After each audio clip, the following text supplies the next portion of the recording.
Good morning, everyone, and welcome to this meeting of Tampa Bay Water's Board of Directors for April 20th, 2024. The meeting was noticed in the Florida Administrative Register and on the Tampa Bay Water website. The meeting is available for viewing through live streaming, and a recording of the meeting will be posted on the agency's website. Commissioner Ron Oakley, our immediate past chair, will lead us in the Pledge of Allegiance.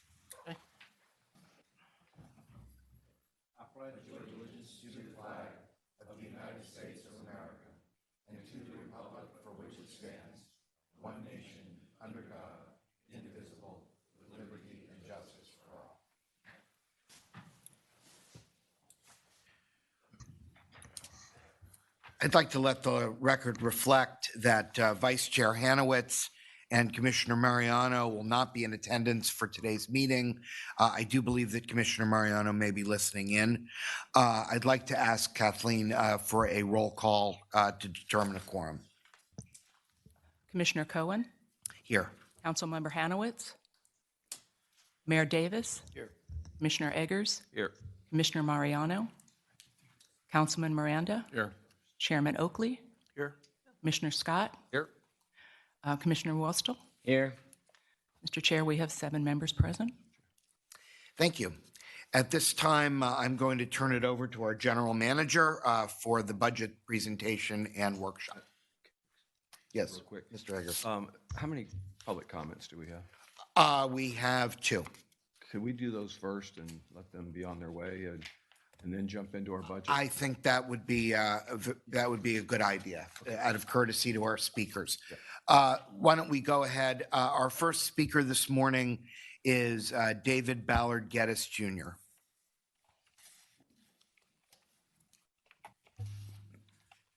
Hi, good morning. David Ballard Geddes Jr. I live at 802 Georgia Avenue in Palm Harbor. Recently, I have been receiving water quality notifications in my mailbox. The notifications state that our water quality may be contaminated with fertilizers, pesticides, or runoff that may be tainted with chemicals or heavy metals. Based on the 14th Amendment, I wonder if contaminating the water supply is a deliberately legislated act intending on destroying us, ultimately using water as its weapon of warfare, as a power of the earth. The Declaration of Independence clearly states that this government is here to eat us out of our subsistence, declaring that in order to control man's will, you must first control man's subsistence in Federalist Paper number 79. Based on page 164 of Maloney's Water Code, legislation is intending on destroying one class of people while protecting another class of society, claiming to take our usufructuary right to water on page 165, while protecting another sect of people that are recognized as privileged and immune and tax-free in the 14th Amendment. In his farewell address, George Washington states that he is here to indirectly undermine that which cannot be directly overthrown. He claims to be of greatest rankness and truly one's worst enemy. Was George Washington talking about indirectly undermining the water supply as a way of overthrowing Christianity, capturing the water supply under Article 1, Section 8, Clause 4 of our current Constitution, eating us out of our subsistence as written in the Declaration of Independence, taking our usufructuary right to water as based on code, taking liberty, property, and life of the Christian population claimed as due process of the 14th Amendment, intent on vanquishing Christianity based on Federalist Paper number 2.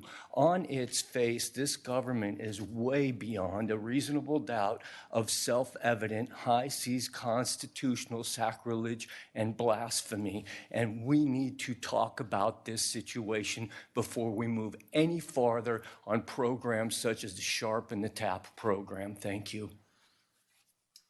Thank you very much. Our next speaker is Mark Kluthow.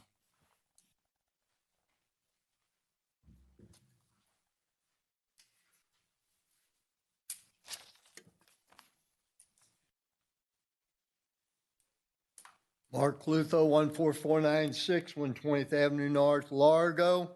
Hallelujah. Here we have environmental conditions, Tampa Bay Water Wise program, and Tampa Bay desalination plant, long-term master water plan feasibility. I just don't believe these words here. And I love that 14th Amendment. Study finds PFAS are pervasive in the water. EPA targets 6 chemicals in tap water.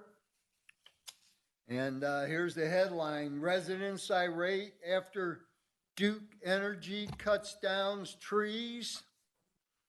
Yeah, and of course, all you government agencies, you see that the trees are planted in the rights of ways. Your responsibility that they don't get planted there. You do a good job of that.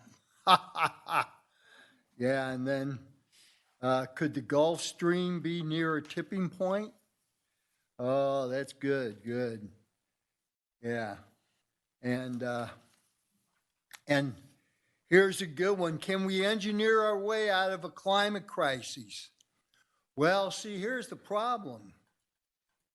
It's you idiots that are creating the crisis. Here you are, wearing your winter coat still. And we're in this stupid building. I look at those lights out there shining on the wall where your pictures that you used to hang are no longer illuminated. So there's the crisis.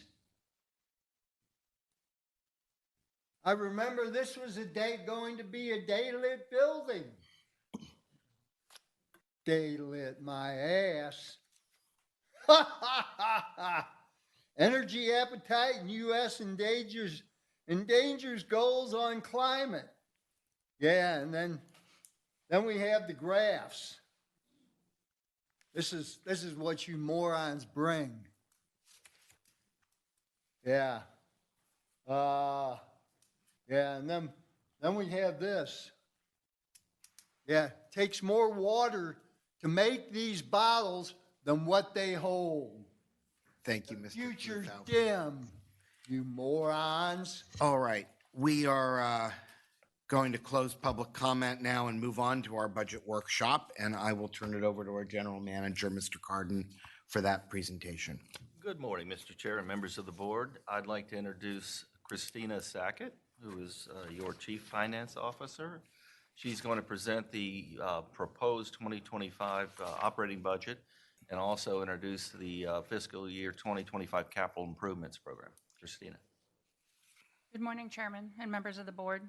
This workshop will provide the board with an overview of the proposed fiscal year 25 budget and the fiscal year 25 capital improvement program.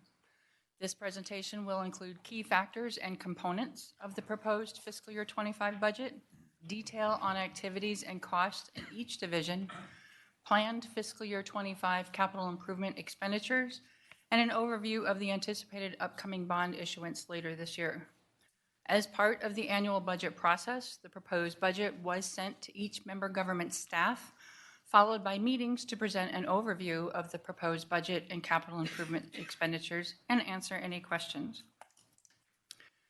Tampa Bay Water was formed by 6 member governments to work together to solve the region's water supply problems, develop new supplies and reduce groundwater pumping, and eliminate rate differentials. The member governments established a uniform rate to eliminate the rate differentials, thus more effectively enabling the agency to accomplish its goals and purpose. The uniform rate consists of 2 components, fixed and variable costs.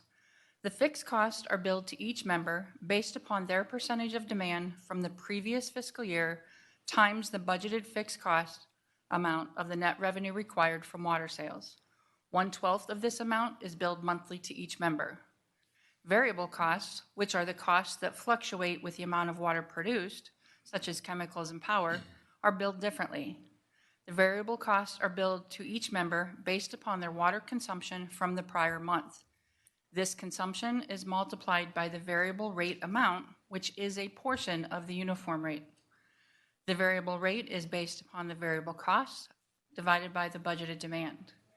At the end of each fiscal year, staff does an annual true-up of the fixed cost billed to each member. As required by the master water supply contract, each member's contributions are adjusted to their actual pro-rata portion of the current fiscal year's production, which results in a potential amounts due to or from each member government with no net revenue impact to the agency. Some of the key factors impacting the development of the proposed fiscal year 25 budget include the forecasted water demand, alignment with the agency's strategic plan, inflation impact on costs, rate stabilization funds, upcoming large capital projects, future funding needs, and balancing these factors with minimizing the impact on the current fiscal year net revenue required from water sales and impacts on future budgets. The proposed uniform rate for fiscal year 25 is slightly above $2.63 per thousand gallons. This is an increase of about 3 cents or 1.28% from the current year. This is less than what we had forecasted for the uniform 25 rate in the fiscal year 25 budget. The variable rate, which again is part of the uniform rate, will be around 59 cents per thousand gallons, which is about 8 cents more than the current variable rate and is due to increases in demand and increased power costs. As part of our goal to optimize future financial stability, we are not proposing to use any rate stabilization funds in fiscal year 2025 and to hold the funds to mitigate budget impacts in the fiscal years when we anticipate substantial increases in our annual debt service payments. Currently, we do have about $29 million in the rate stabilization account. The proposed budget also does not include funding any pay-as-you-go funds. What are we adding to that fund this year, in this year's budget? In the, Rate stabilization. we're not adding anything into that during the budget, but at year end, when we see what we have unencumbered and unexpensed, we will ask the board to approve putting it in. But the budget doesn't include adding anything to rate stabilization. Okay. And any anticipated at the end? We anticipate that we will have some unencumbered and unexpensed funds, and we'll usually bring that to the board in September for them to approve what we think it might be. And then at year end, once we finalize the books, we let the board know how much we put into rate stabilization. Thank you. Annually, the budgeted demand is projected using various demand forecasting tools and information received from member governments. We are projecting a demand of 209.7 million gallons a day, which is a 12 million gallon per day increase more than the current fiscal year's demand.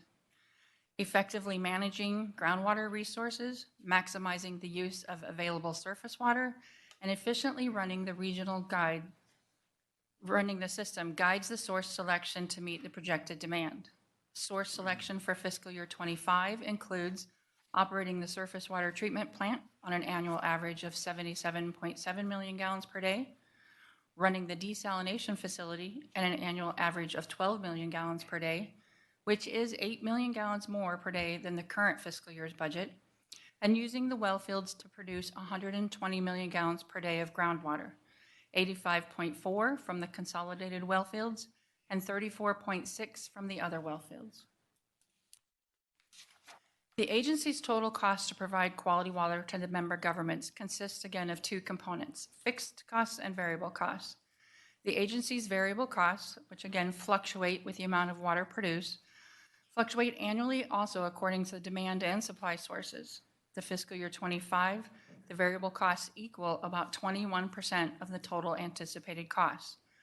The fixed costs account for the remaining 79% and consist of subcomponents with committed costs: the contracted operations and maintenance agreements, the debt service for the member acquisition credits, and the debt service for bonds.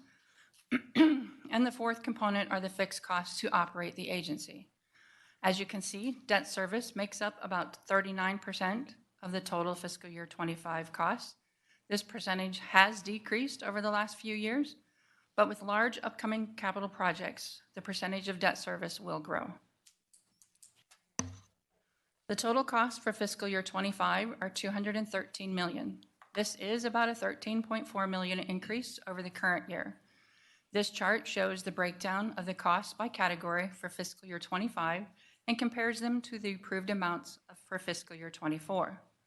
Variable costs are the second largest piece of the budget and had the largest cost increase with an increase of $8.4 million. Fixed costs had a net increase of $5 million. The next couple slides will provide more detail regarding the variances. The variable cost increase of $8.4 million is largely due to increase in the projected demand, with water treatment chemicals increasing by about $2.3 million and power costs increasing by $6.1 million. As a result of the third tranche of the master bonds that refunded the Series 2013 bonds, the annual bond debt service payment did decrease by $2.9 million. Annual debt service for the upcoming Series 2024 bond issuance is not included in the proposed fiscal year 25 operating budget, as it is anticipated there will be at least 1 year of capitalized interest. At next month's meeting, the board will receive an updated capital and debt management presentation to provide more information regarding the 10-year capital improvement program and future funding needs. Due to the 2% escalation in the contracted operations and maintenance agreements, these costs increased by about $583,000. Rent, leases, and insurance increased by a total of $700,000 due to a projected 30% increase in property tax, property insurance, and a 13% increase in auto insurance. Repairs and other services had an increase of $3.8 million and reductions of $500,000 for a net increase of $3.3 million. Personnel services increased by $1.6 million. This is due to a cost of living adjustment of 3% and a performance-based merit program of up to 3% and a request for 3 new positions. These positions include 2 safety technicians that will be field personnel and assume some surveillance responsibilities of currently outsourced security officers with an estimated net savings of $430,000. The third position is a purchasing specialist that will also bring work in-house that is currently being outsourced and provide additional support for the agency's energy management program and P-card program, and will result in an estimated net savings of $126,000. Capital expenditures increased by $1.1 million, and professional services had an overall net increase of $775,000, with increases of $3.7 million being offset by $2.9 million in deductions. Later, I will provide an overview of the divisional budgets, which will provide more detail again on these variances. The projected adjustments of $11.5 million are netted against the total cost of $213 million to get the net revenue required from water sales of $201.5 million. As you can see, the adjustments include surcharges, interest income, revenues from the Tampa Bypass Canal, and estimated unencumbered funds from the previous fiscal year, plus any operating grant revenue. Water sales are the total cost to the member governments before any acquisition or water quality credits or surcharges are applied. After applying surcharges and both of these credits, the total estimated net cost from the member governments is $191.6 million. The pie chart shows the estimated breakdown by member government. It is based upon the fiscal year 25 budgeted demands for the fixed component and the fiscal year 25 projected demand for the variable component. The actual fiscal year 25 fixed costs will be billed to each member based upon what their percentage is that they finish out fiscal year 24. And then again, at the end of the year, an annual true-up will be done, so each member's percentage is based upon what they actually purchased during the year. So if a member does have percentage increases or decreases in their demand over the fiscal year, this will be flushed out when we do the true-up, so that each members will either receive a refund or have a balance due. The next few slides provide summaries of the agency's divisional organization, along with each division's purpose, departments, staffing, budget, and initiatives for fiscal year 2025. The organizational design consists of 6 divisions: business strategies, finance and administration, information technology, planning and projects, science, and water production, which report directly to the general manager. This pie chart shows the breakdown of each division's percentage of the fiscal year 2025 total costs.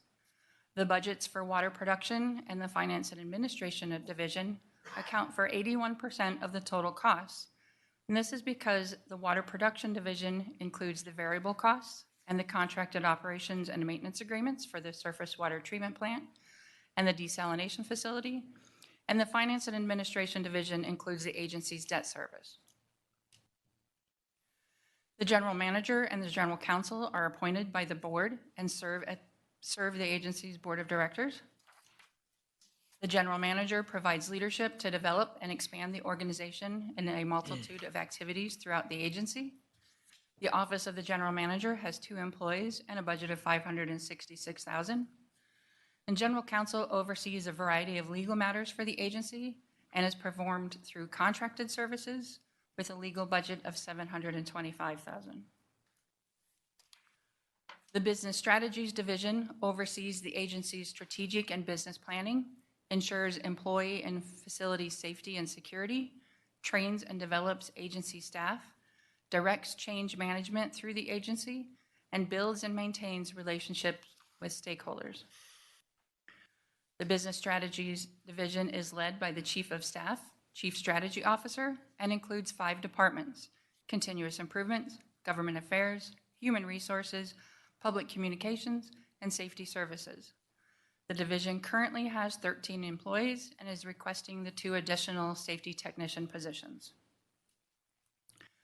The division's budget is a total of $10.4 million and includes the following initiatives: employee benefits, which make up 42% of the division's budget, budgeting for increased dry season outreach at a similar levels to what we are spending in the current year, continued funding of the Knowledge to Implementation Program, or K2I, which provides access to the agency and the member governments to share best management practices with other utilities throughout the world, continued upgrade of the agency's facility security and camera system, increased training for all staff as identified in the board-approved strategic plan, and funding for the 2025 management performance audit, which is required by the interlocal agreement to be completed every 5 years.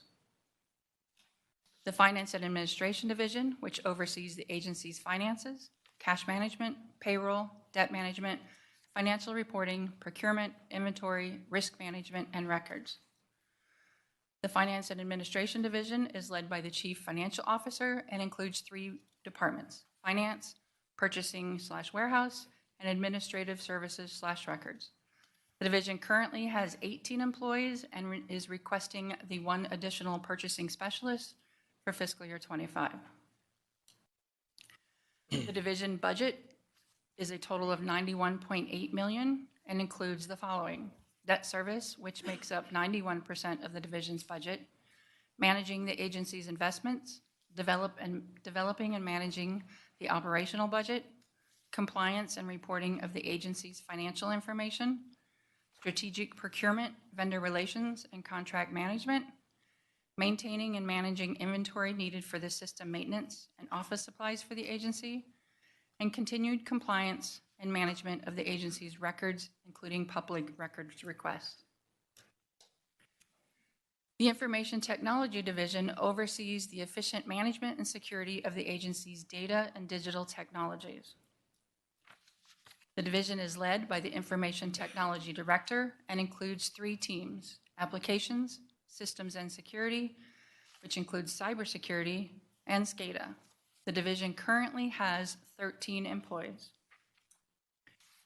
The division's budget is a total of $7.5 million and contains the following initiatives: continued support of the agency's various software applications and technical infrastructure, funding for data and voice communications, development and implementation of the agency's data management system, maturing the agency's cybersecurity program, and replacing end-of-life hardware across the enterprise environment, including security system servers, network devices, and the display wall for high-service pump station control room. The Planning and Projects Division oversees the planning and delivery of projects to ensure reliability of our existing and future water supply infrastructure. The division is headed by the Planning and Projects Director, and includes 5 departments: engineering, surveying, real estate, construction, and project management. The division currently has 21 employees. The division's budget is a total of $8.6 million and includes the following initiatives: managing the feasibility study for the long-term master water plan and the developmental alternatives program, completing the 2045 system hydraulic and emergency scenario analysis report, providing oversight and coordination to locate, document, maintain, and protect the agency's underground pipelines and associated appurtenances, planning, designing, constructing, and managing the various projects in the capital improvement program.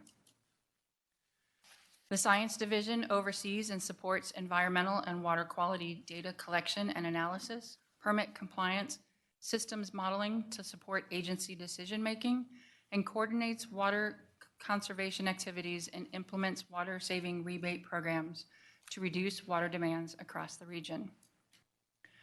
The division is led by the Chief Science Officer and includes 6 departments: water use permitting, system decision support, water quality, source water assessment, environmental monitoring, and the laboratory. The division currently has 30 employees. The budget for the division is $12.3 million and includes the following initiatives: achieving the agency's high target goal of 560,000 gallons per day saved in fiscal year 25 through the Tampa Bay Waterwise program, obtaining a water use permit for the proposed Southwest Hillsborough using aquifer recharge credits, completing technical studies and modeling for the long-term master water plan underground and surface water facility studies, completing evaluation of any PFAS treatment or any total organic carbon reduction needs at regional supply facilities, and expanding laboratory testing ability for new water quality parameters and constituents of emerging concern. The Water Production Division, which operates, supports, monitors, and maintains agency facilities to continuously provide high-quality drinking water to our member governments. The Chief Operating Officer leads the Water Production Division and includes the following 5 departments: operations, maintenance planning and reliability, reservoir compliance, and building, grounds, and fleet. This is the largest division in the agency and currently has a total of 63 employees. The division does have a total budget of $81.1 million and is focused on the following initiatives: operating and maintaining the regional system, managing the supply source, which encompasses water treatment chemicals and power and accounts for 56% of the division's budget, overseeing the contracted operation maintenance agreements of the surface water treatment plant facility and the desalination facility, which accounts for 21% of the division's budget, continued asset management system support with the computerized maintenance management system, maintaining the physical plants of each facility, including the HVAC systems, roadways, fire safety systems, and managing and maintaining the agency's fleet, and continued compliance, monitoring, and maintenance of the reservoir. Next, I will provide an overview of the fiscal year 25 capital improvement program plan. The expenditures for the capital improvement plan program for fiscal year 25 is a total of $174.3 million. This chart shows the planned funding sources for these expenditures and illustrates that about 70% of the funding is coming from revenue bonds, either from the existing 2022 series bonds or the anticipated 2024 series bonds. It also reflects that we are receiving about $5 million in anticipated reimbursements through grants or district co-funding during this fiscal year. The capital improvement program includes a total of 36 active projects for fiscal year 25, with activity ranging anywhere from planning to closeout. But there are two projects that account for most of the expenditures in fiscal year '25. That is the surface water treatment plant expansion, which accounts for roughly 37% of the expenditures, and the South Hillsborough pipeline, which makes up about 32%, both of which are critical projects for providing water for the region. Here is a breakdown of the planned expenditures by project for fiscal year '25. $64.5 million will be spent on the surface water treatment plant expansion, and another $56.1 million will be spent for the South Hillsborough pipeline. This is a total of about $120.6 million, or 69% of the overall capital improvement expenditures for the fiscal year. For the past 2 years, the capital improvement program has anticipated the need for additional funding in 2024. Based upon the agency's projected contracts in fiscal years '25 and '26, approximately $420 million will be needed by fiscal year '25. The structure of the upcoming bond issuance will be important to minimize the impact on the agency's annual debt service. This chart shows the agency's current outstanding debt service and shows that for the next few years, our annual debt service remains above $80 million, and we don't see a substantial drop in that until 2032. As I said earlier, next month, an updated capital and debt management presentation will provide the board with more information on the 10-year capital improvement program and the agency's overall future funding needs. We will work with our financial advisors to provide the best recommendation regarding various financing options and request board approval in the August-September timeframe. The various financing options will include maturity date, capitalized interest, interest-only payments, wrapping principal, and also looking at refunding any potential existing bonds, such as the 2015A, which has high debt principal payments in the next few years. Just to review the highlights of the proposed fiscal year '25 budget, anticipated demand of 209.7 million gallons a day, adding 3 additional positions to bring the full-time equivalent count to 163, total cost of $213 million, no use of rate stabilization funds, no pay-as-you-go funding, net revenue required from water sales of $201.5 million, a uniform rate slightly above $2.63 per thousand gallons, plus capital improvement program expenditures of $174.3 million in fiscal year '25. The next steps will be to hold a budget public hearing on May 20th, when we will ask the board to approve the proposed fiscal year '25 operating budget and the fiscal year '25 capital improvement program expenditures. This does conclude my presentation, and I would be happy to answer any questions at this time. Thank you. It's a very, very comprehensive presentation. Thank you very much for all of that information. Commissioner Wastel. Thank you. And I agree, it was very good. Thank you. Can you tell us what expected increases you're projecting for us to not utilize any of the rate stabilization fund on the increases that you want today? Can you tell us what you're predicting of why we need to continue to grow the bucket? As I said, we're projecting that the 2024 bond issuance, we're looking at needing around $420 million. If you just do a 5% interest on that, you're looking at about $21 million in additional debt service annually. And then we have further out that we're looking at in the capital improvement program for if the board decides to do some water quality improvements for either the total organic carbon removal or any improvements that are needed for PFAS. Plus the next additional water supply source that would be out in 2033. That's all within that 10-year horizon. So the $420 million that we're needing in '24, we're anticipating needing more. I don't know exactly how much yet in the next couple of years, and then again in the next couple of years after that. Has staff started projecting? I mean, we've been talking about PFAS for so long now. I'm assuming someone started to look at what burden that would create for us. I know the numbers just came out. It looks they did go with the 4.0, right? So we only have 2 areas or 3 that are exceeding that right now. Do we know what burden increase that might be on Tampa Bay water for us to get it below the level? Mr. Wastel, we are collecting our last quarter of PFAS samples this month. So we'll be back to you in a couple months so we can characterize a whole year of study. We do have one point of connection that is currently over 4 parts per trillion for PFOS. And the study that we did for TOC removal does start to give us an approach of how to design treatment for that. We're going to continue to collect the data, work with all the member staffs to look at our data versus yours, and develop this plan during the year to bring back to you to make sure we're in compliance with the EPA's regulations. Okay, all right. So to be decided. Thank you. And just one more. I'm assuming it's a variable that I just don't understand. On page 12, estimated net member costs. It seems like an anomaly that the city of St. Pete is so high compared to the other cities. If I'm just looking at it at flat population rate. So I don't know. Can you explain why there's, like, I know that city of Tampa population around 400,000, think St. Pete's only 260. So I'm assuming I'm looking at it in flat numbers and I'm missing a variable for them to be so much higher. So the city of St. Pete takes roughly around 13.5% of the agency's projected demands, whereas like Pinellas County is at 24%. It also, this is the net member cost, which also includes the acquisition credits, and I'm not sure where some members have higher acquisition credits that they get each year.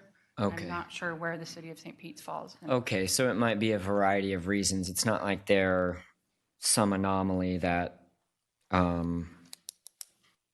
they're exceeding costs more than the others. They may just have like residual baked in. And the only other thing I would say for all the members to consider is I don't know, I'm not really have a particular hard stance against adding the 2 new people for security. It's just, I don't know if those numbers are flat decreases in our annual budget, and if they consider what the long-term FRS contributions, et cetera, that get baked into our bottom line if we do something like that. So just point that out. Thank you. Commissioner Scott. Thank you, Mr. Chairman. And I wanted to talk real quick about the personnel expenses. So the 3% cost of living adjustment and then the 3% merit-based performance, how much of that 3% is actually in the budget? Does the budget assume 3% for 160 employees? Yes. It does? Yes. Okay. Is that? Not assume it for the 3 additional positions because they wouldn't be eligible. Okay. I mean, realistically, it's not going to come in that, but it assumes that, right? Excuse me? I mean, realistically, 160 employees are not going to get a 3% merit-based, I would assume. On the merit is strictly performance-based, yes, and Okay. it will range anywhere from 0 up to 3% based upon performance. Okay, but it is baked into the budget at that level. Okay. And then I just wanted to also agree with Commissioner Wastel's comment on the adding the new positions. I was also thinking is what is the FRS long-term implications of that? I think you mentioned that we would be saving $400,000 a year by bringing some of these services in-house, but I also want to make sure that we're considering what those long-term, the legislature didn't push anything down our throats this year in terms of additional contributions, but that is likely to happen in the future. So. It is included for this fiscal year in that 430 net savings, as well as 126 for the purchasing. Okay. I did include FICA, FRS, health insurance, and if the agency vehicle is needed, and fuel for those vehicles. Obviously, it's not for the years further out, but when we're talking about security guard services and other, they're going to increase as well each year. Sure. So I think it would probably ultimately be around that each year as we go forward. Mr. Akers. Thank you. Thank you for the detailed presentation. So I'm talking to my utilities director, and I'm asking him what our utility budget is for the year, and it was, I think it's 47 million now instead of 45 million. 1 million of that increase, or almost 900,000, is coming from Tampa Bay Water, above what they anticipated. So we're getting a larger push through. I'm assuming that's going to all of the member governments and that you're not just picking on Pinellas County. I'm kidding. No. I know that to be the case. I'm getting back to that again, to the rate stabilization fund, and trying to understand a little bit what that would do. If we were to use funds from that rate stabilization fund to cut the pass-through I'm calling it a pass-through to all the members in half, what would the use of that stabilization fund be? So to reduce the uniform rate by 1%, or excuse me, by 1 cent in the fiscal year 25 budget is, you would need to reduce the cost by about $766,000. So if you were to reduce it by 2% or 2 cents, the uniform rate, you'd be about 1.53 million, I believe. And that would be about half? Yeah, it'd be a little bit more than half if you did the 2 cents, because I think it's 3 cents is the actual increase. Okay, well, I'm interested in seeing some of that because, again, one of the messages in our own budgeting process is our residents are suffering big time. So when you pass this through, our utility rates go up again. I know that they're somewhat fixed, but we are also in different stages of those. So I want to just consider that. I know we're not taking any action today, but just a thought. Insurance cost increases continue to concern me, not only for us, that gets passed through to the users, but also to the users directly on their homes and their cars. And these are the kinds of creeps that come in all different places that ultimately lands on our residents. And you start to hear people talking about this place is too expensive to live. I'm not blaming it all on Tampa Bay Water, I promise. I'm just saying that these are the places that it creeps in. So power costs seem real high. Florida, Duke Energy, though I don't ever extol Duke Energy too high because they're chopping down a lot of trees that really gives me heartache from a lot of residents. But the costs here seem pretty flat in Duke Energy. Are you saying that TECO's has gone up significantly? We are seeing an increase in our power costs. However, the biggest increase in that, in the electricity costs from last year to this year is the fact that the desalination plant will be run at 12 MGD versus last year we budgeted it for 4.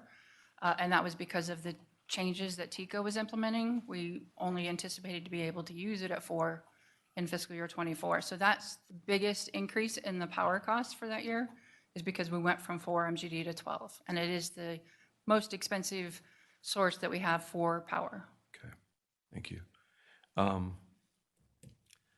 We talked the other day about the 3 new employees that we're talking about bringing on board, and that the net reduction in costs for them fully loaded, fully baked for this year is less than what we're paying for outside services. And what is that amount less?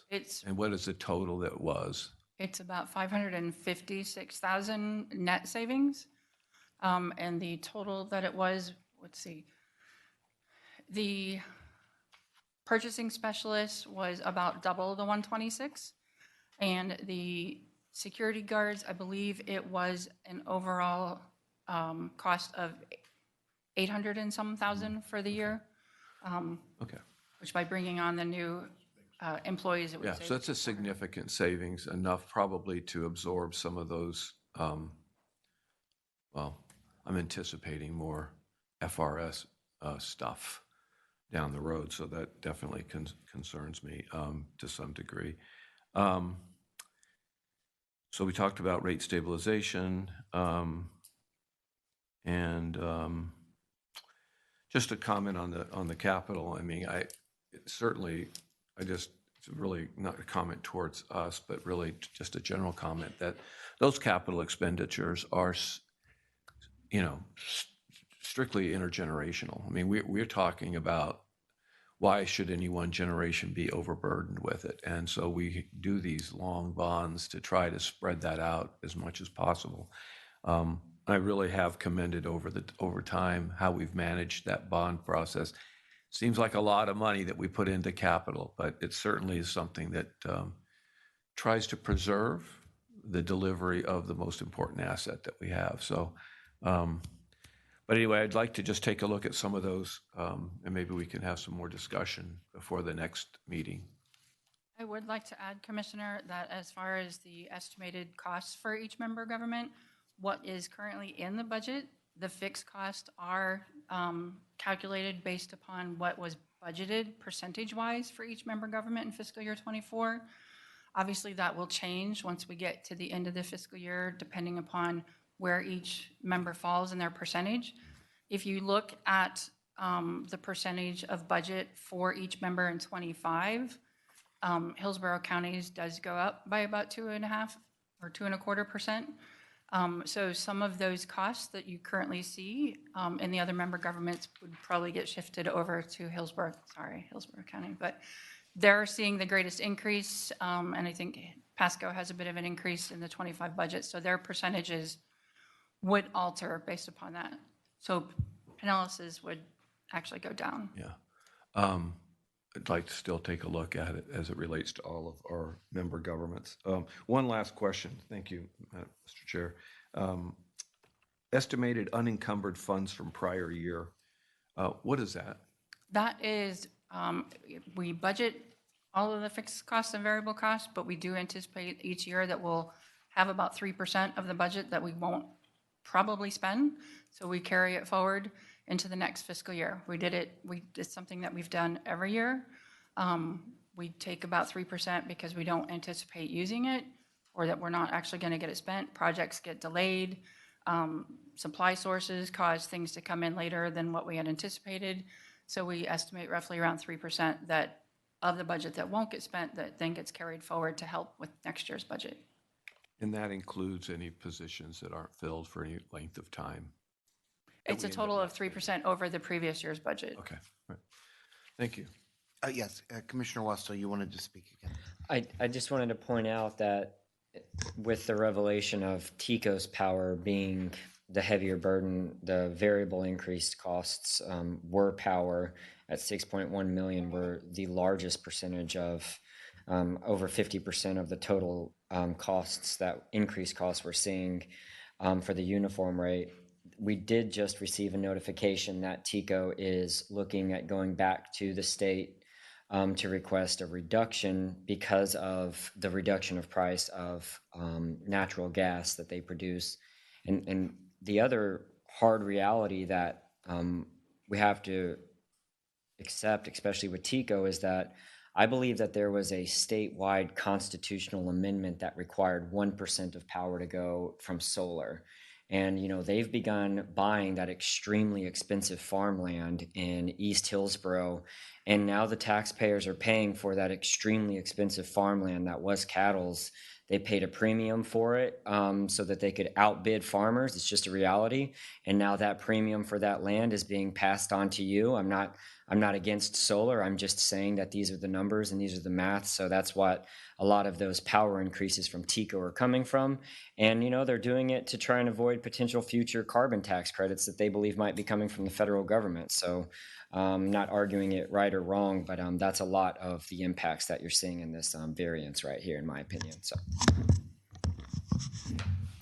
Let me just say that I think given the numbers that you laid out, it would not be inappropriate at all for us to look at the rate stabilization fund if we want to provide a little bit of relief in this year's budget. I was struck the list of things that have gone up: property insurance, chemicals, power, payroll costs. You really could be asking any business in the United States these questions, and you'd probably be getting the same answers. It's a good thing that Tampa Bay Water doesn't have to go to the grocery store. But that being said, the numbers that you gave in terms of what it would cost us to affect the rate are not very large. So would that be something you're going to come back to us with in May? A couple of different options if board members wanted to look at that? I can do that. Okay, very good. All right, thank you very much. Any other questions or comments? All right, we're going to go ahead. Thank you very much. That was an excellent presentation. We are going to go on now to our regular board meeting. We have dispensed with public comment, so we are going to move on to the consent agenda. Is there anything to be pulled from consent? I don't see anything. Therefore, I'm going to ask for a motion. So move. Second. Okay, we have a motion and a second. Please record your vote on the consent agenda.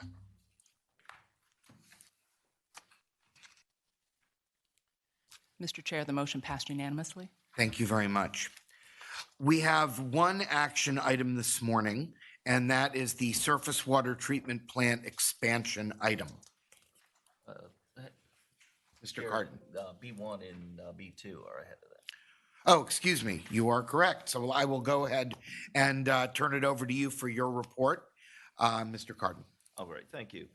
The report this month, I wanted to start with the PFAS regulation that came out just last Wednesday. We did discuss it a little bit in the budget workshop. So on Wednesday, the Environmental Protection Agency issued the first ever regulation limit on 6 of the PFAS levels, 4 parts per trillion for PFOA and PFAS. And just for relativity, a part is one drop. So 4 parts per trillion is 4 drops into 20 Olympic swimming pools. And the equipment can detect down to that level. And so for those 2, that is going to be the new regulation. And then 10 parts per trillion for the 3 other chemicals that they've listed. We have been testing our regional drinking water supply for these 6 regulated PFAS alongside with the member utilities during the last year, and our last quarterly sample will be taken this week, and by July we should have the results. So we have completed the 3 quarters, and we will finish that up. And then going out further, we will take a look. I don't anticipate much different readings where we've had the one a little bit over 4 at the one point of connection, and then it's around the 4 around the surface water treatment plant. So we are looking into that, and we will get the regional water quality study out that was put on hold last spring. That was for total organic reduction. And we will look at that and see what that means with the PFAS results, along with the members this summer. And then we will be back to recommend our options in the fall. The good news is the TOC reduction treatment is the exact same treatment we would use for the PFAS if we need to. Development alternatives. We had our kickoff about 2 weeks ago. Our consultant Hazen and Sawyer met with the member government utility, and we kicked off the phase 1. And the alternatives are for water supply projects that require longer feasibility studies, maybe some additional investigation, and the need for regulations to be implemented. A good example is the use of reclaimed water as a source. So over the next year, we will be meeting with the member governments, staffs, each individually and collectively, and our ultimate goal is to develop project concepts.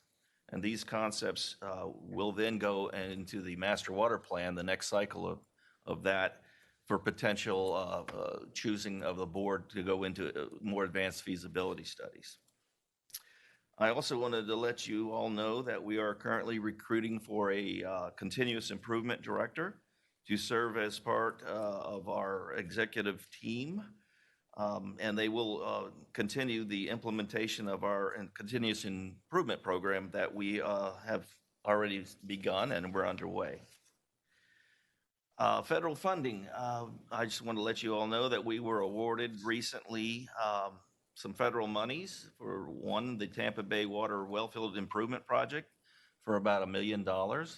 And then we also received a little over $1 million for the surface water treatment plant expansion. So this is from the federal government. We have also pursued those funds for the surface water expansion through the state, and we've received $1 million last year, and we are also $1 million that was appropriated in this year's budget that I believe the governor has not signed yet, but we anticipate he will.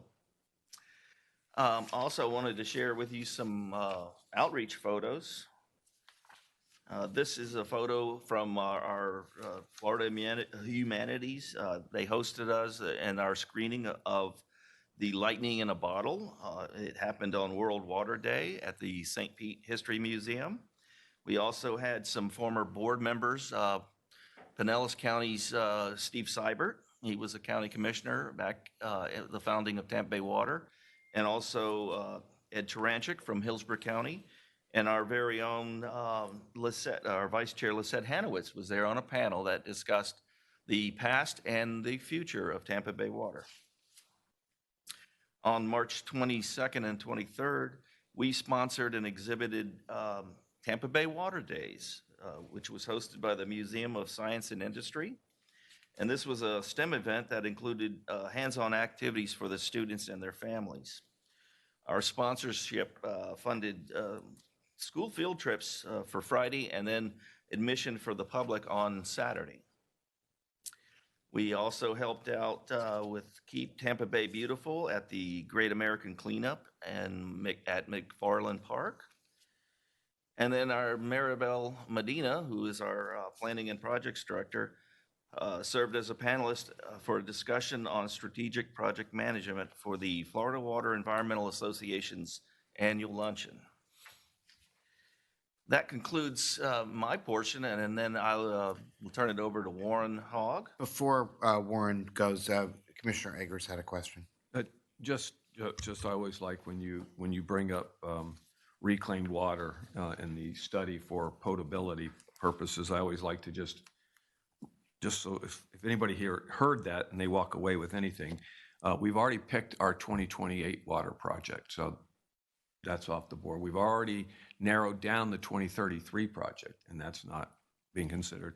So probably you're talking 2040 before it would ever even be thought about in terms of a water source. So no panic. We aren't going to be drinking reclaimed water anytime soon.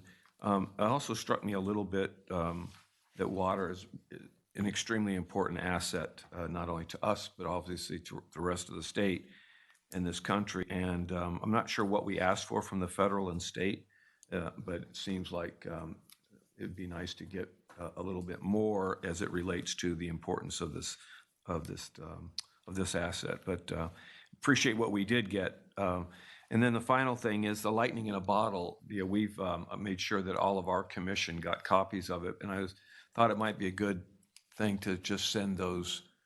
Michelle, if we could just send that. I'm sure they can get online and get it, but if you could just send a copy to all the commissioners from Hillsborough and Pasco, along with the commissioners on the cities that are members as well. I think it's a good lesson, not only on the history, but how a region came together. And there are other issues that we continue to talk about a region coming together. I think we can learn from what Tampa Bay Water did when it came from almost no ability, low percentage ability of getting it done to actually coming through with this organization. So anyway, appreciate it. Thank you, Mr. Chair. Commissioner Eggers. Good morning, Mr. Chairman, members of the board. I'd like to give you a brief update this morning on the current conditions of our permits and our demand. Our area has received normal rainfall since November, including about 3.9 inches in the month of March. We've already received about 1.4 inches so far for April, and normally we would expect about 2.4 halfway through the month, so we're on track for the month of April. However, the annual spring dry season is upon us, and we don't expect a lot of rain for the next few weeks, and also increasing temperatures. The return to normal rainfall in the last few months has finally helped reduce the drought conditions that have persisted along the coastal regions of our area. This rainfall has also helped sustain river flows and reduce demands, but as I mentioned, the spring dry season is here, and we do expect demands to increase in the coming weeks, and water levels in lakes and wetlands begin to diminish. That's typical for this time of year. Mr. Hogg, before you go from that slide, you've shown this slide a number of times. This is the first time we've seen it since I can remember that there's nothing colored in for Hillsborough, Pasco, and Pinellas County. Do you expect in the dry season that we see ahead of us that we're going to see this map fill in again, or do you expect that it'll stay looking like this through the summer? It's too soon to tell, but we're so deep into the year so far. This is a map that's updated each week. If we go back into an abnormally dry or even a moderate drought condition, it's probably only for a few weeks. If we get normal summer rains this year, that should erase anything that crops up. So by the time we get into the early mid part of summer, if something has reappeared, it should be okay with normal rainfall.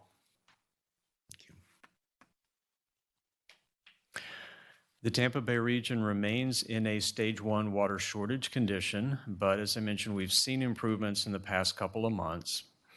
The 12-month rainfall deficit is still 1.5 inches, but substantially better than we've been reporting. And the 12-month median Hillsborough River flow is 0.8 million gallons a day deficit, both of those at the end of March. The graphs have a new line on them. The pink line for the rainfall on the top and the flow at the bottom shows how we got into that stage 1 water shortage condition. We've added the blue line because now we're trending upwards out of that condition. In order to get out of the condition into a neutral or stage 0, we need to have river flows at least 5 million gallon deficit or better, and we're currently at that in the bottom graph. And we need to have erased the rainfall deficit, which is currently minus 1.5 inches. So as we go, especially into the early summer months, we will hopefully be out of that condition and back to a normal stage. Tampa Bay Waters delivered an average of 196.35 million gallons per day for the first half of fiscal year 24. It's about 3.3% higher than the same period last year and just below our budget projection of 197.7 for the current year. Demands were very high in early October and November, but since that time, given the cooler, wetter weather and also the water restrictions, messaging, and enforcement, we still see about a 33 million gallon per day reduction in demand since mid-November. That's a stunning achievement for our region. There's 2 supply conditions that we continue to manage through the rest of the fiscal year. The first is our regional reservoir storage volume, which is currently 6.8 billion gallons a day, or 44% full, and that's as of yesterday. I would like to highlight 2 pieces of information on the graph. The orange line shows where we projected the volume to be when we started the fiscal year. The blue shows the actual volume at the beginning of each month. The rainfall we've received since mid-November has helped us basically hold the line with reservoir storage. We've needed to withdraw some days, but we've been able to replenish in other days. We started January 1st at about 7.3 billion gallons. Right now we're at 6.8. So this is a dramatic improvement over where we've been in the last few months. Our second supply condition that we're managing is working our system without the desalination facility through at least the early fall, as we reported to you last month. The consolidated water use permit monthly production for the last fiscal year and this year to date is shown in the red bars. This is the monthly average pumping rate for each month, and the single yellow bar is what we had projected for the month of April. The green line is our 90 MGD compliance limit, and the blue line and triangles show the 12-month running average, or how SwiftMud measures compliance. We've been using water from the reservoir and the rivers to sustain this consolidated permit pumping rate below 90. And we have, with that water and also the restrictions, conservation messaging, and enforcement, we've been able to manage the system with your help far better than we expected. We are showing that we currently have reduced the 12-month running average in the last month, So we had projected an average of about 119 million gallons per day from the well fields for this month. We're currently at about 106, or right about here. So we continue to make good progress and make reductions in demands across the region.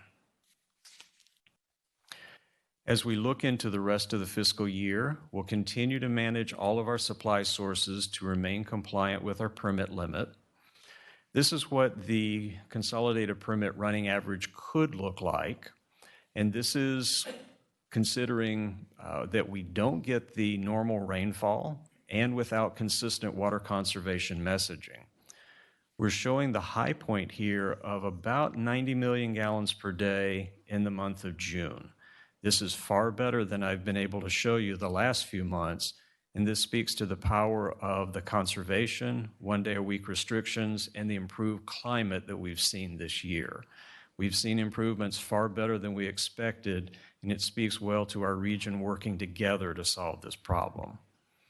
This isn't the time for us to relax. We're not claiming victory. We will continue working with each of you in the district on the messaging and conservation awareness to keep this going through the summer months. I'll wrap up quickly with comments and update on South Hillsborough County.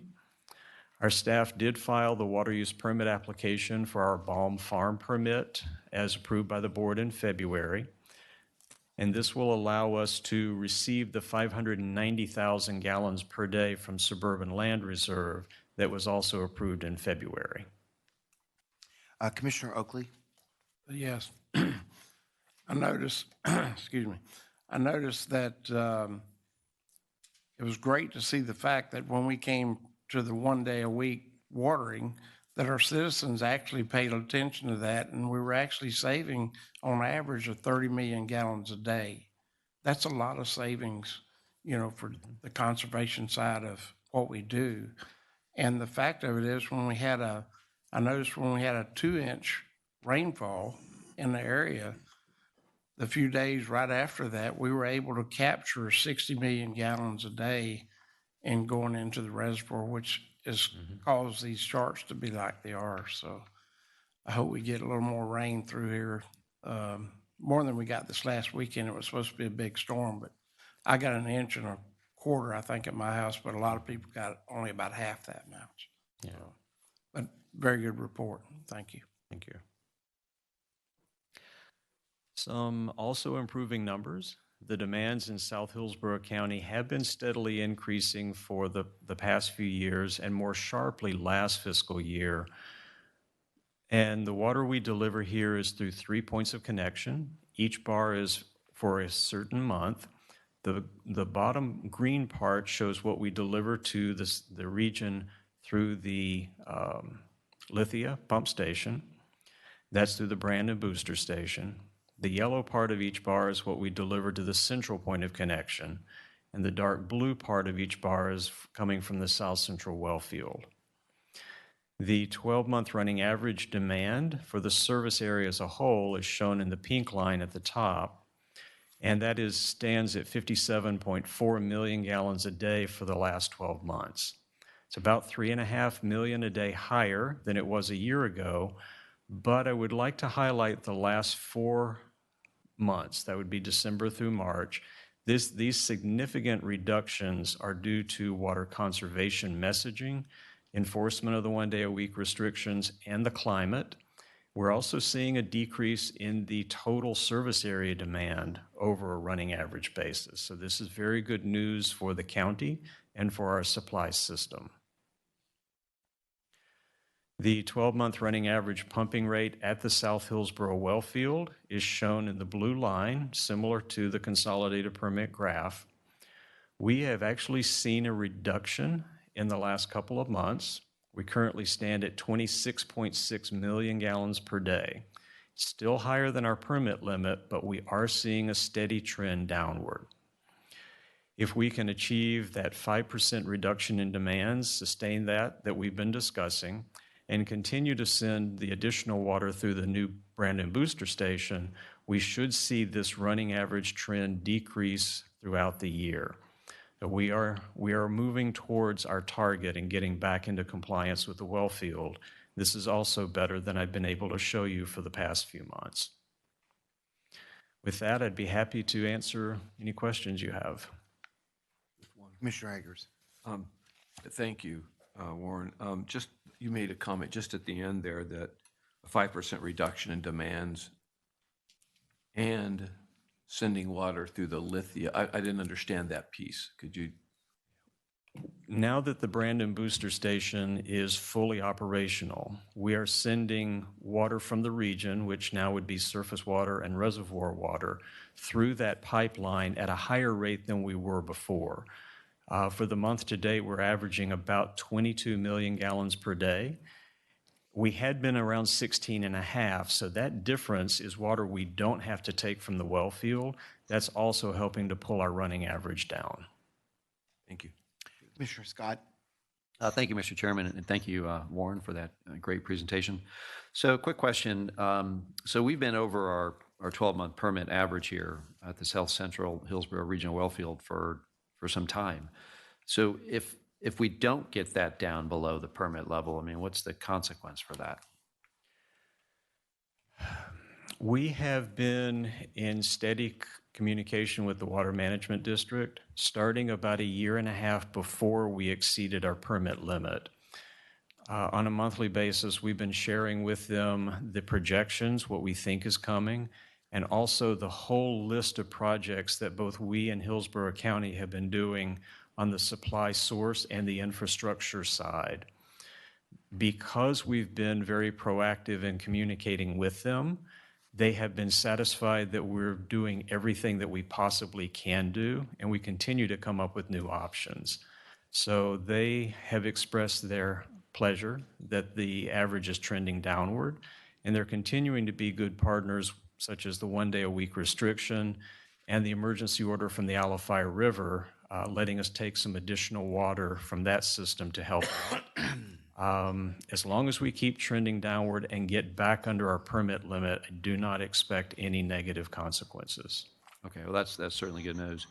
So the water that we're taking, the extra water from the Alafia River, is that a temporary situation or is that long-term? Is that permanent?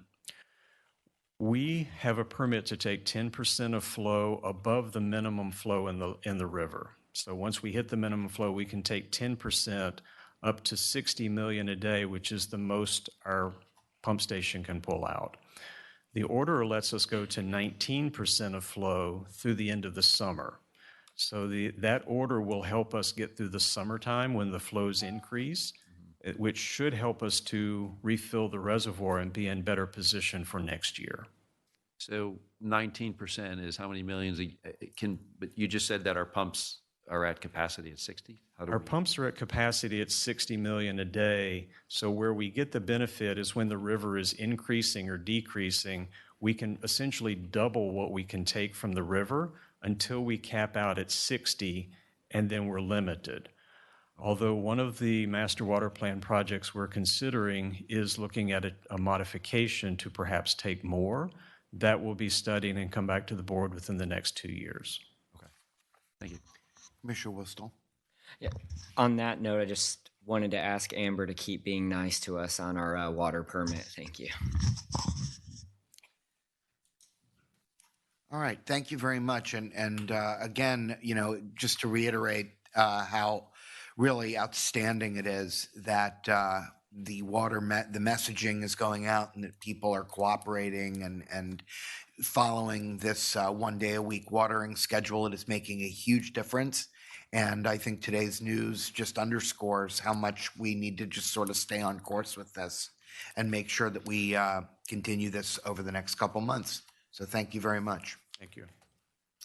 All righty. Our next item is the Eldridge Wild Wellfield contractor default. And that sounds very ominous. And we will hear from our general counsel, Callie Fernandez. Thank you, Chair. My comments will be brief today since each of you have already received a briefing on this matter and no action is being requested today. This is informational only. To just notify you that the Eldridge Wild Wellfield contractor self-terminated on the project. It was a bonded project, so the surety has been contacted, and the surety is working with Tampa Bay Water to rebid the remainder of the project. And that contract, once that contractor is selected, will come back to Tampa Bay Water for approval, most likely in July, possibly next month. And at the same time, you'll also be asked to enter into an agreement with the surety that will address the fact that they will be covering any contract price difference, and that there also be some claims that are remaining that will be decided at a later date. That's all I had. Okay, thank you very much. Any questions or comments from board members? All right, thank you. We are now going to move on to our one action item. That is the surface water treatment plant expansion. Adrienne, good morning. There you go. Good morning, Mr. Chairman and members of the board. Agenda item C1 includes a request for approval to sign a grant agreement with the Florida Department of Environmental Protection for the surface water treatment plant expansion project. This presentation will also provide a status update of the project's progress. The surface water treatment plant expansion project was selected as the next water supply project for the region and needs to be completed no later than the end of 2028. The main goal of this project is to increase the annual average water supply capacity available for the region between 10 to 12.5 million gallons per day. The project will be completed through the progressive design-build-delivery method with guaranteed maximum pricing and amending the existing Veolia design-build operating contract to implement the design and construction of the surface water treatment plant expansion. The expansion will include the construction of additional treatment process units that are similar in type and functionality as the existing units, increasing the overall sustainable capacity of the surface water treatment plant. One key aspect of this project is evaluating alternatives to improve the reliability and resiliency of this facility, optimize the treatment processes, and define site planning layouts that consider both the current project needs as well as potential future treatment facility improvements. Preliminary design of the project has been underway since May of 2023, when the Veolia contract amendment for design phase services was approved. The alternatives evaluation and 10% design phases have been completed for the project. These design workshops focused on key process areas of the surface water treatment plant and various high-level design options to be considered for each area. The 10% design also included a preliminary construction cost estimate. After selecting the design options, the project has progressed to the 30% design. During this design milestone, the team will build upon the 10% basis of design and will begin to include drawings and specifications that represent the major project concepts. Planning for early equipment procurement as well as permitting are also occurring during this phase. After the 30% design workshop is complete, the 60% design submittal is the remaining milestone for phase 1 services. During the preliminary design phase of the project, Tampa Bay Water requested funding for the surface water treatment plant expansion from the Florida legislature during the 2023 legislative session. The agency was awarded $1 million as a part of the fiscal year 2023 state budget towards basis of design development, and Tampa Bay Water is entering into a funding agreement upon execution with the State of Florida Department of Environmental Protection. Tampa Bay Water has also applied for funding as part of the 2024 legislative session. An additional $1 million was approved by the House and the Senate, and it awaits final approval from the governor by July 1st. In addition to the state funding grants, a request for federal funding was submitted, approved by Congress and signed by the President in March. The project is receiving over $1 million in funding under this federal grant. More information regarding this grant is included in Agenda Item A4. And with that, staff is requesting board authorization for the general manager to execute agreement number LPA 0708 with the FDEP. The agreement has been reviewed and approved as to form by Tampa Bay Water's General Counsel. Thank you. We're going to have some questions and comments from board members. Commissioner Eggers? Yeah, I see there's on your page 4, there's a star under April. So from the 10% to the 30%, are we seeing any change in cost estimates? Our initial 10% cost estimate was higher. Granted, it included a lot of design options that we have since implemented value engineering to, as well as some scope items that we've reduced and determined that we can still meet project goals without those particular scope items. So we have seen cost deductions since the 10% construction cost estimate. But we haven't come up with what it is now at April. We haven't We determined. just received our deliverables last week for that. I love the word value engineering, so that's always good. I always maybe less. Okay, thank you. All right, seeing no additional questions, can we have a motion for approval? So move. We have a motion and a second. Please record your vote. Mr. Chair, the motion passed unanimously. Thank you very much. Thank you. We have three presentations this morning. The first, item D1, is the Tampa Bay Desalination Plant Reverse Osmosis Trench Supports, Phase 2. Good morning. Okay, good morning. Good morning, Mr. Chairman and members of the board. Agenda item D1 provides an update of the desalination plant reverse osmosis trench supports project. This is a presentation only and no action will be requested today. This project was approved at the January board meeting and construction started immediately. The project will be completed through the design, build, delivery method with guarantee maximum pricing, or GMP, by U.S. Water, Acciona, our contract operator. This project will restore the operations of the facility, delivering 12 million gallons per day in early October and increasing to 16 million gallons per day in late December. The total current project budget is included in our updated capital improvements program, which is $15.6 million. The main goal of this project is making repairs to the rack frames and pipe supports to improve the reliability and resiliency of this facility, increase the structural integrity, and improve the overall safety of the site. In addition, we're taking advantage of the downtime and replacing the pressure vessels to improve the performance and longevity. This project will increase the RO racks and pressure vessels' useful life by 25 years or more. To date, U.S. Water Acciona had made significant progress. Membranes have been removed and preserved. The pressure vessels have been removed. Racks 1 through 6 have been demolished. We have conducted structural inspections and completed the design of the frame structures. Some of the upcoming tasks includes the repairs to the trenches, fabrication of the first set of racks, and installation of this first rack. These are some of the pictures showing the progress to date, and to give you some context, this image shows the reverse osmosis pressure vessels and racks before work started. And as a reminder, the work includes demolishing 8 of these racks and rebuilding 5 of these racks. The first step included the removal of the membranes. Here you can see on the left the reverse osmosis membranes being removed from the pressure vessels. And on the right side, you can see how the membranes were vacuum sealed to be reused in the new racks. This photo shows the racks completely removed, allowing access to the concrete trenches in the floor and the concrete supports for evaluating the condition of the concrete.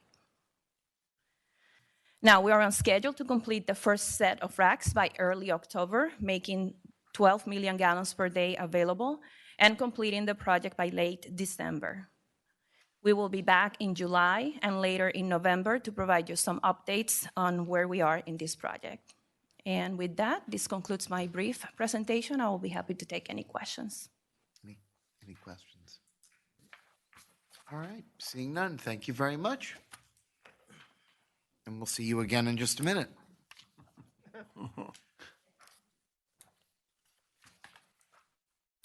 Our next item is our mid-year financial condition and investment policy review. And good morning again.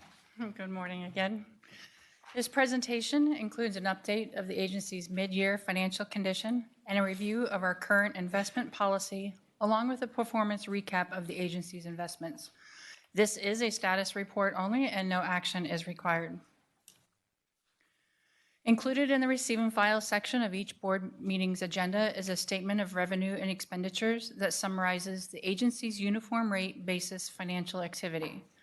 The statement provides the board with current month actual amounts, original budget amounts, revised budget amounts, and with year-to-date actuals. The next few slides will focus on the revised budget and the year-to-date actual columns of this statement as we are halfway through the fiscal year.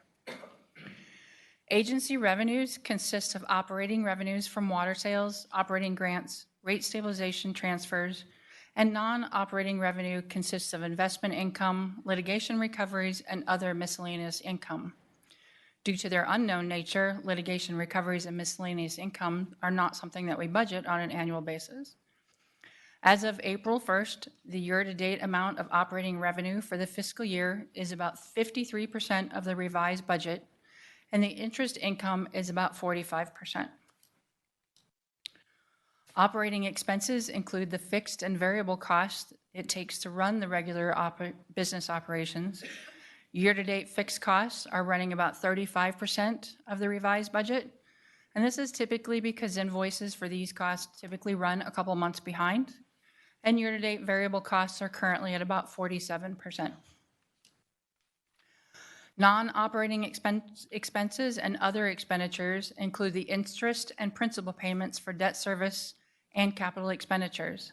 Debt service expenses are at 50%, and the capital expenditures are currently running at 42% of the revised budget. Netting these expenses against the revenue gives you the change in net position. At the end of March, we are showing a positive change in the net position of $23.7 million. We are also estimating another $54 million that we currently have in encumbrances for the year. This does complete a quick overview of the agency's mid-year financial condition. I would be happy to answer any questions before turning it over to our investment advisors, Mel Hamilton and Julie Hughes, who are with Chandler Asset Management, who will present the investment policy and provide a recap of the performance of our investments. I believe Commissioner Wastall has a question. Sure. Thank you. What are water cells other that are right now at 303.6% over?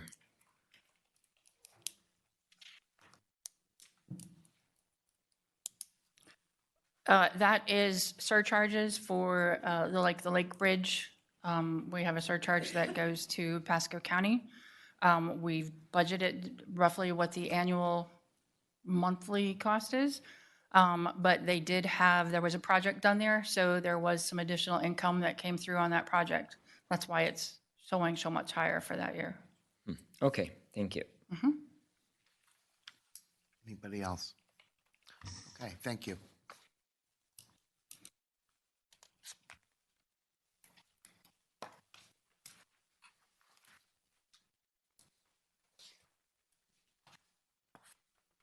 Good morning, Mr. Chairman, members, Commissioner. Appreciate very much the opportunity to come and speak with you this morning. I'm Mel Hamilton with Chandler Asset Management, and we're very pleased to have served the board for since 2016 as your investment advisor. So we've seen a lot of variations in the market over that time period. So what we want to do today is just update you quickly on your investment policy. And let me see which one of these pages changes that. I want to hit some highlights on that. It's about a 20-page document, so I don't want to go through the whole thing, but just want to highlight some of the issues that relate specifically to how we manage your portfolio. And then Julie Hughes, my associate, is one of our 3 managers that works on your account. So she's going to talk to you about what it looks like today and how we got there. So, obviously the policy addresses your investment objectives. Section 3 of your policy highlights like most public agencies in Florida, it's subject to Florida statute, and those statutes include safety, liquidity, and return. Obviously safety is the preservation of the principal of your invested funds. Liquidity is the ability to have those funds available when you need them. So as your investment advisor, we've worked with staff over the years to talk a lot about cash flow, funds that need daily liquidity, funds that are available over a 12 to 18 months time horizon, funds that are available longer-term reserves, things of that nature. So we work very closely with staff in the course of that and continue to do that over time. Another component of your investment policy is just reminding everybody who's doing what. Basically, Section 4 specifies that the board has the ability to implement the policy, to approve the policy, and then your financial staff is responsible for implementing the investment strategy that we're charged with. So that's defined in your policy. Another important component of that, there's a section in there that deals with internal controls and procedures. Obviously, that addresses control of funds within the district, separation of duties, things of that nature. From an investment perspective, it's important to note that we don't have custody of any of your funds. They're all held at your third-party custodian, who's currently U.S. Bank. So every time we do a transaction, we coordinate settlement with U.S. Bank, and that security is delivered to the bank, to U.S. Bank versus payment. And then they hold the security. There's a separate checks and balances associated with that, because on a monthly basis, when we provide you our investment report, it's reconciled with U.S. Bank's report. So, that's an ongoing process, and it's part of the dual control and procedures that are associated with your policy. The main focus of what I want to talk to you about today is how do we come up with what we buy, and that's defined in your policy. This is a screenshot of a compliance report from the quarterly investment report. It is also a similar report in your monthly statement, which I believe is included in your board package in F7, I was told. So on a monthly basis, we do provide this to you. We have highlighted the securities that we currently use. The other securities are permitted within your policy, but we're currently not using those securities. And it not only says what you're allowed to buy, but also identifies how much you're allowed to buy, and specifically in terms of issues like a corporate note, how much of any one issue can you buy. For example, Treasury agencies or Treasury securities, there's no limit. We could have 100% of your portfolio in Treasuries. If we wanted to buy agency securities, the most we could have in agencies would be 80%, with no more than 25% in any one agency. As it gets to some of the other more credit susceptible issues like corporate notes, we're limited to 25% of your portfolio and a maximum of 5% in any one name. As a matter of practice, we generally don't get much above 2.5%, so we try to stay very well diversified across that. One of the things that we utilize, and we've utilized this a couple times with the board, is management directives. Those are specific issues, implementations, guidelines that we negotiate with financial staff and decide to implement it in corporate securities. One of those management directives that we implemented in, when did we do that? September of 2018. We changed the minimum rating requirement to single A, and we also noted the fact that no corporate security could be on corporate watch.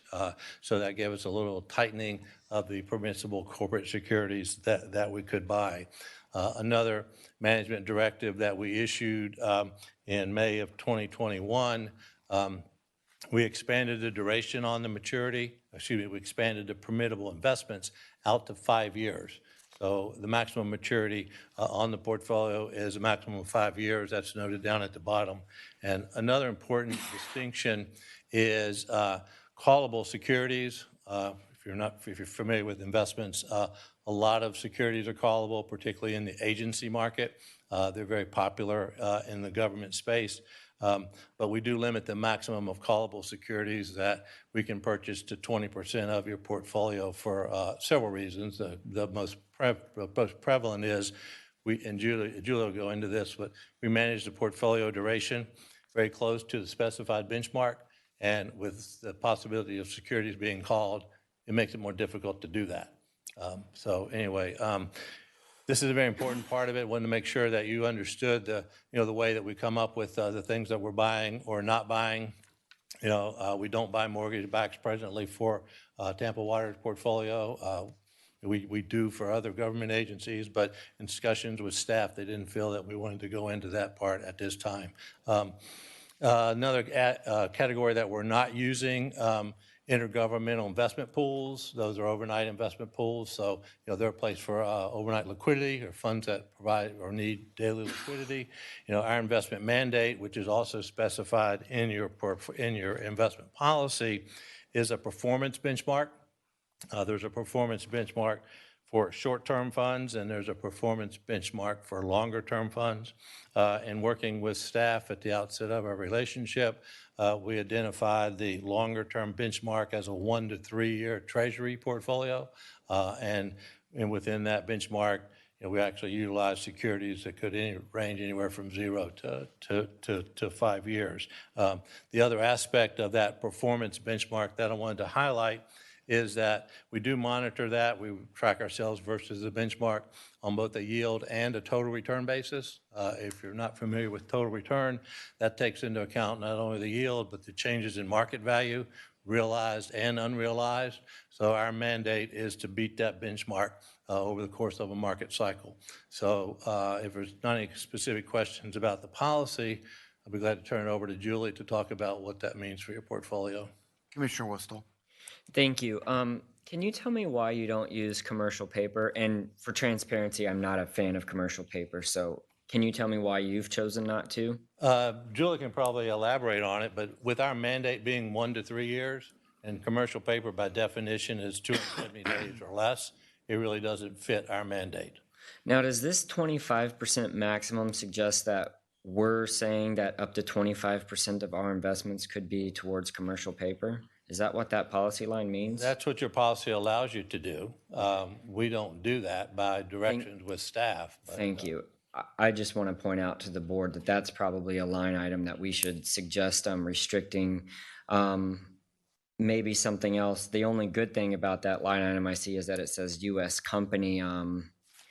And as we get more and more, the U.S. government and state governments seem to be more and more interested in restricting businesses and business trade with the CCP. And I'm just wondering about, is that something that we should consider in our investment pool is how that might affect us, and if we should restrict more and more of these to U.S. companies or non-CCP businesses. But thank you for not investing in commercial paper. I appreciate it. Good. Yeah.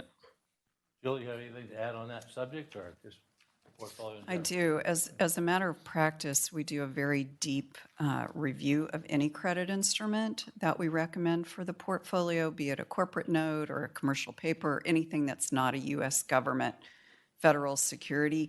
And currently, we only have 5 names or less that we buy for any of our public sector clients in the commercial paper space.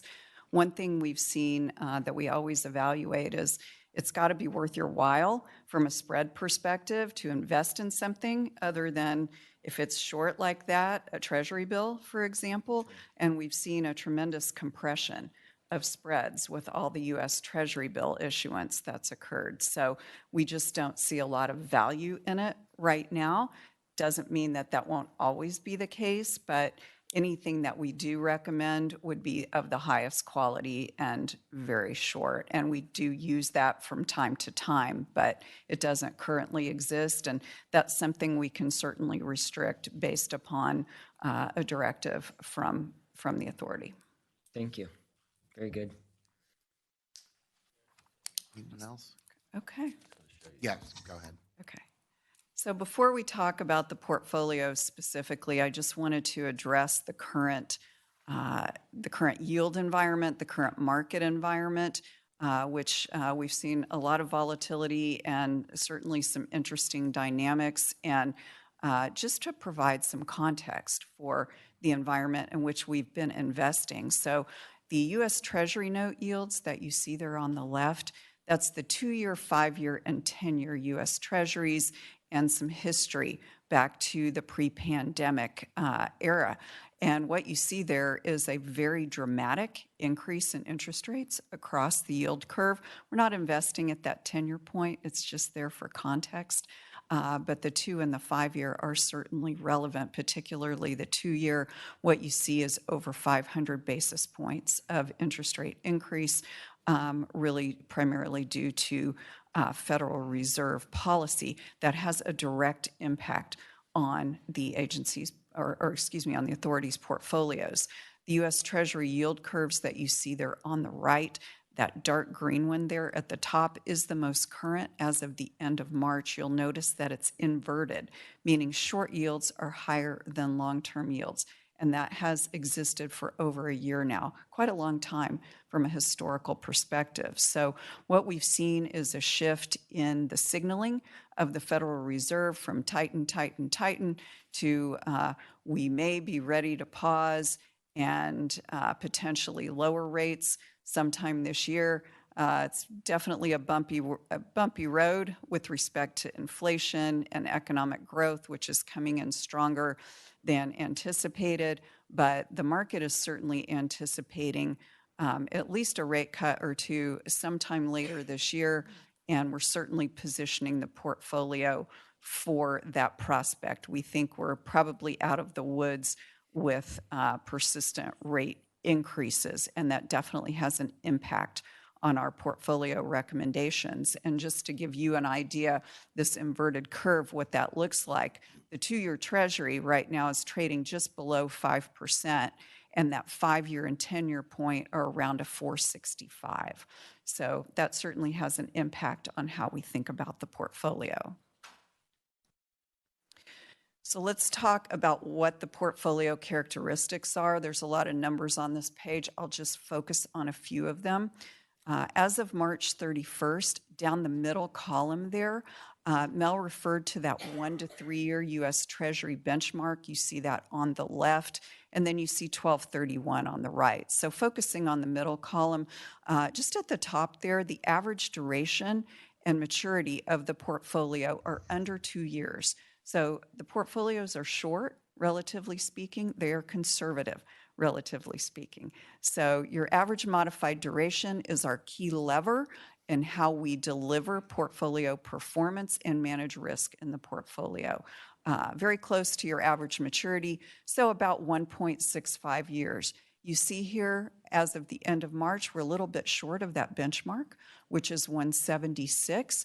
And as we move forward, as we expect more stable to falling rates, we will likely extend that to match as close as possible, about neutral. So if you see a report here in the next 3 to 6 months, you're likely to see that duration right about on target with that benchmark, and that's by design for our interest rate outlook. I'll just jump down to that market yield. You see it at a 4.86.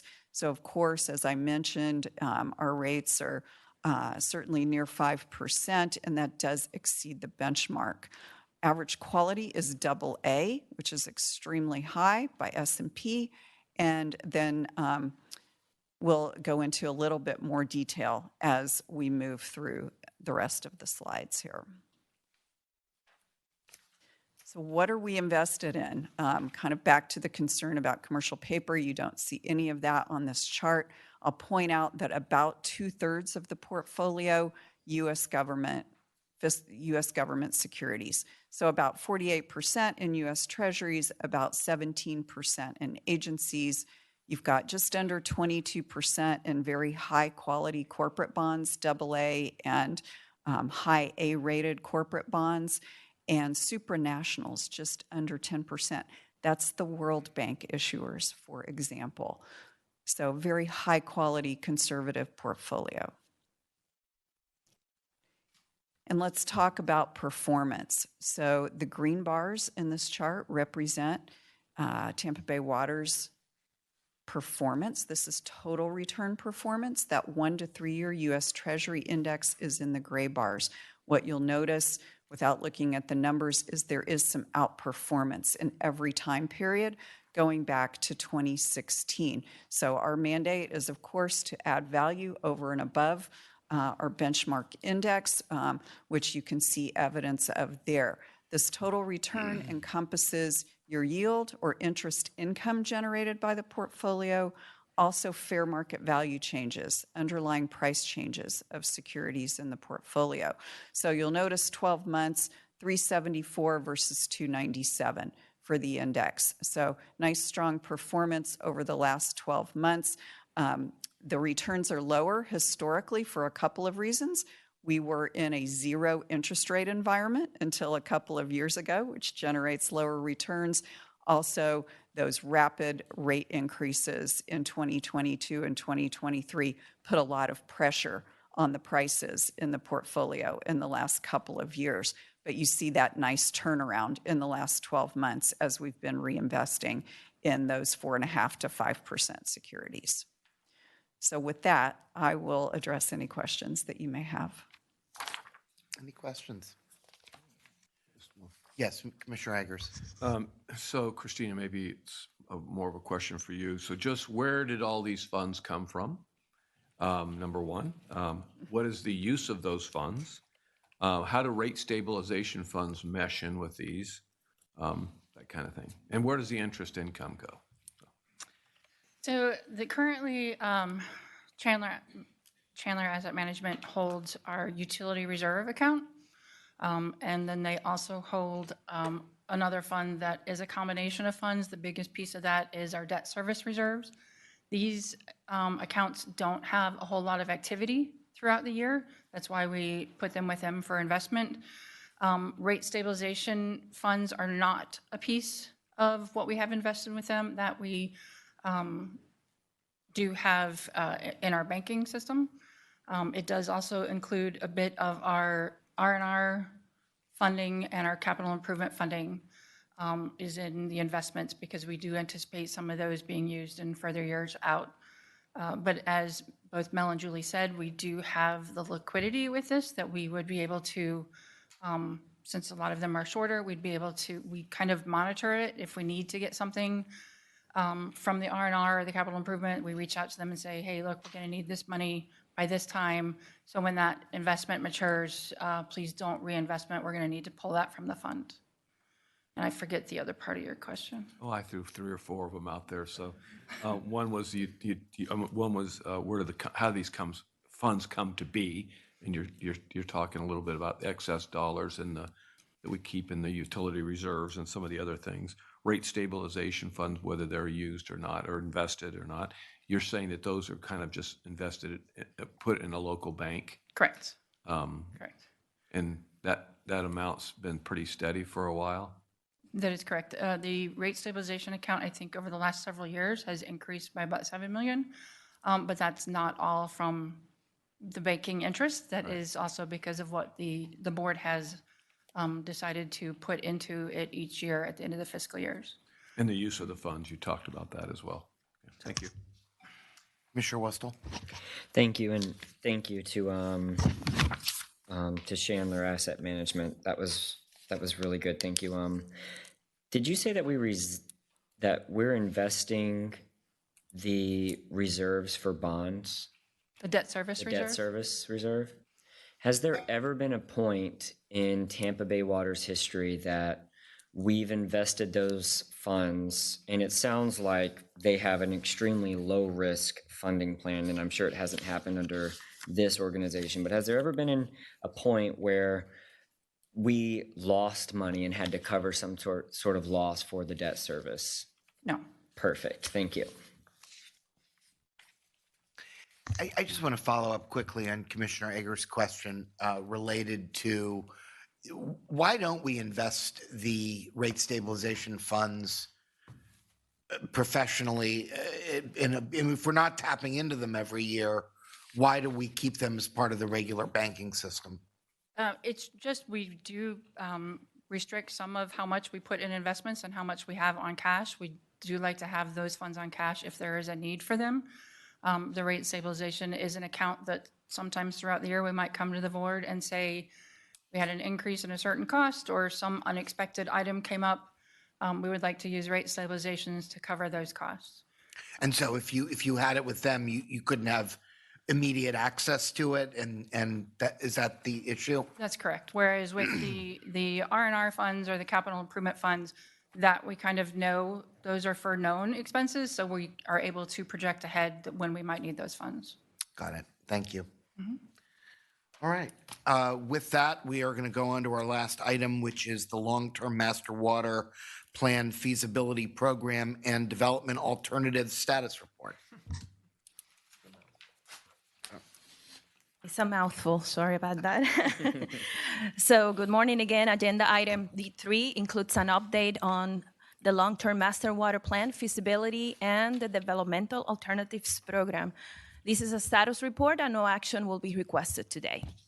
As Mrs. Orseri presented earlier today, we are on schedule to meet the 2028 deadline and water demands. The 2023 long-term master water plan approved last November included an updated assessment of Tampa Bay Water's demand projections beyond the 2028 cycle. We are now evaluating water supplies needed beyond the 2028 deadline. The 2023 plan also included a short list of potential water supply projects or concepts shown on the screen. These projects were recommended for detailed evaluation through the feasibility program that we are updating you today. This short list of options is diverse by location as well as source water type and includes 3 surface water concepts, 3 fresh groundwater concepts, 2 brackish groundwater concepts, and 1 seawater supply option. 1 or more of these shortlisted options will be selected for implementation through the next water supply configuration. These are the conceptual preliminary cost estimates for the shortlisted options.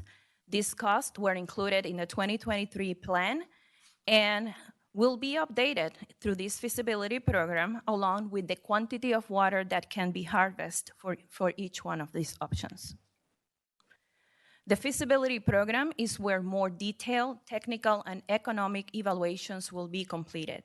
These additional studies will provide the amount of water that can be produced by each of these concepts, the water quality, capital, and operational and maintenance cost. The project concepts were grouped into 2 different subsets or groups due to similarities of scope of work, hydrogeological modeling needs, and to manage internal and external resources more efficiently. The first group of projects include the groundwater sources, which are shown on the left, and the second group includes 3 surface water options included to the right. 2 concepts included in the list presented earlier, the Tampa Bay seawater desalination expansion with seawater and the South Hillsborough Wellfield projects, were studied in the previous feasibility program back in 2021 and do not require further technical evaluations. The groundwater sources project is the most complex of these 2 projects. To date, the team has prepared and advertised the request for proposals for professional engineering services, and the selection committee scored and ranked the 2 proposals received. We have kicked off negotiations with the top-ranked engineering firm and initiated preliminary modeling work. We are on schedule to complete negotiations of the scope and fee to bring a contract back to the board at the July board meeting.